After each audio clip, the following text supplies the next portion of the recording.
দেখে লাইছি কইয়া দিব মানে তুমি লাল কালারের শাড়ি পিনদেছো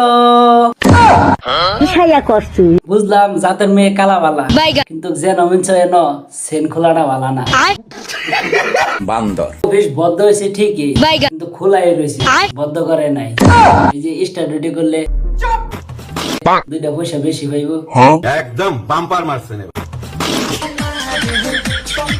বাহ বাহ বাচ্চা অতদিনে তুই বাইরে লয়ে এসেছিস ফুলাবান হ্যাঁ ঠিক আছে ব্যবসা আকবার নিঃসন্দেহে তুই ঠিক কথা বলেছিস। এসব কি বলছেন আপনি? তোর মুয়ের ভিতরে কি ফাড়ার দুইটা গুড়া বইরা থই দিছিস নাকি দোস্ত 2 দিন পরে পরে কইতে ফাড়া ধরে আনো একদম বাম্পার মারছেন এইটা আমরা জানতাম।